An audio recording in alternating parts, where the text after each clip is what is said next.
Hello dear, अॼु असां बात करंदा पाकिस्तान सिंध जे मशहूर कॉमेडी असगर खोसे जे बारे में। डियर दोस्तों, असगर खोसे जो जन्म सिंध जे एक गरीब ख़ानदान में थियो। असगर खोसे जो वाल एग्रीकल्चर में पटे वालो हो।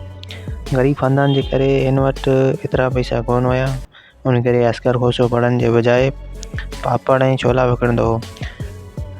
इन मां ई घर वारनि जो पेट गुज़र कंदो हो। वालिद जे इंतकाल के बाद सारी सॼी ज़िम्मेवारी घर जी असगर खोसे संभाली हुई। असगर खोसे कॾहिं बि हिमत न हारी। असगर खोसे पंहिंजे पेट गुज़र लाइ मज़दूरनि सां गॾु गाॾियूं धोइण जो बि कमु कयो। गाॾियूं धोईंदे धोईंदे आख़िरकार टैक्सी ड्राइवर बि बणिजी वियो। असगर खोसो नंढपण खां ख़ुशि मिजाज हो। ॻोठ में सादियुनि ते लतीफ़ा ॿुधाईंदो हो। असगर खोसो ॻोठ वारनि सां 5-5 रुपया चिंदो करे स्टेट ड्रामो कंदो हो। असगर खोसो उन वक़्तु मुश्किलातुनि में मुब्तला हो। चवंदा आहिनि त जंहिंखे अलाह जंहिंखे रब रखे उनखे केरु चखे। ख़ुदा जी करम सां हिन जे दोस्त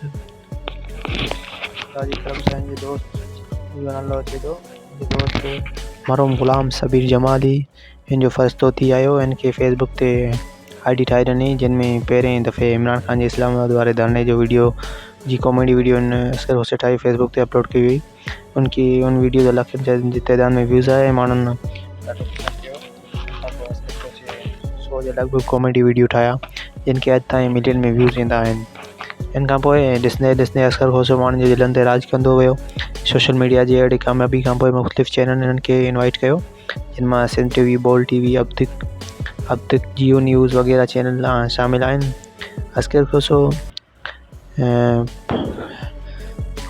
असगर खोसे पंहिंजी कॉमेडी में तइलीम पढ़ाइण जो बि पैगाम ॾींदो रहंदो आहे। त असगर खोसो कॉमेडियन सां गॾु गुलकार बि मशहूरु आहे। सुठा गाना ॻाए थो। सिंध जी सकाफ़त ऐं ॿिया हींअर गाना तमामु वधिया आहिनि। केतिरा ई गाना हिन मां रिलीज़ थिया आहिनि, जिन मां ही गानो तव्हांखे ॿुधायां थो।